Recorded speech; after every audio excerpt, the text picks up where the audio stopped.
ജാസിയെ, ഇന്നത്തെ നമ്മളെ വിഷയം എന്താ അറിയോ? നമ്മൾ എല്ലാവരും സന്തോഷം തേടി അലയുന്ന ആൾക്കാരാണ്, ശരിയല്ലേ?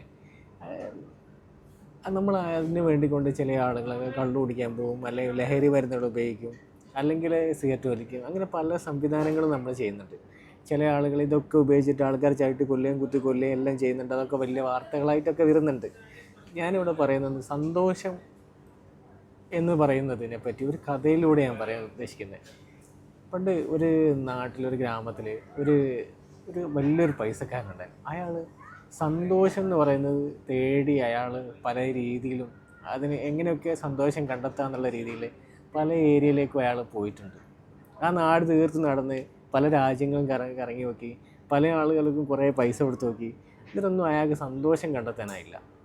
അപ്പോൾ അയാളിങ്ങനെ ഓടി പലയിടത്തിലും പോയി, ഒന്നും സന്തോഷം കണ്ടെത്താൻ സാധിക്കാതെ വന്നപ്പോൾ അയാളൊരു കാട്ടിലേക്ക് കയറി. കാട്ടിലേക്ക് നോക്കുമ്പോൾ അവിടെ ഒരു മുനി തപസ്സിരിക്കുകയായിരുന്നു. ആ മുനി തപസ്സിരിക്കുന്ന സമയത്ത് അയാൾ ആ മുനീൻ്റെ അടുത്ത് ഓടി ചെന്ന് ചോദിച്ച്, മുനി, ഞാൻ കുറേ കാലമായിട്ട് എന്ത് ചെയ്യുന്നുണ്ട്, സന്തോഷം തേടി ഇങ്ങനെ നടക്കുകയാണ്, എനിക്കിതുവരെ സന്തോഷം കണ്ടെത്താനായില്ല, എങ്ങനെയാണ് സന്തോഷം കണ്ടെത്തുക എന്ന് ചോദിച്ചു. മുനി അയാളുടെ തോളിൽ കൈവച്ചിട്ട് അയാൾക്ക് പറഞ്ഞു കൊടുത്തു. എല്ലാവിധ സ്നേഹഭാവങ്ങളോടെ മുനി പറയുകയാണ്, സന്തോഷം എന്ന് പറയുന്നത് ഒരിക്കലും തേടി അലയേണ്ടതോ അല്ലെങ്കിൽ കുറേ പൈസ കൊടുത്തിട്ടോ കിട്ടുന്നതല്ല. നമ്മളത് സന്തോഷം തരുന്നത് നമ്മൾ ഉള്ളിൽ തന്നെയുള്ള ഒരു വികാരമാണ്. ദലൈലാമ പറയുന്നത് എന്താണെന്ന് പറഞ്ഞിട്ടുണ്ടെങ്കിൽ, നിങ്ങൾ മറ്റുള്ളവരിൽ നിന്നൊന്നും പ്രതീക്ഷിക്കാതെ അങ്ങോട്ട് സ്നേഹിക്കുമ്പോൾ നിങ്ങൾക്ക് ഇങ്ങോട്ട് സന്തോഷം കിട്ടുന്നു.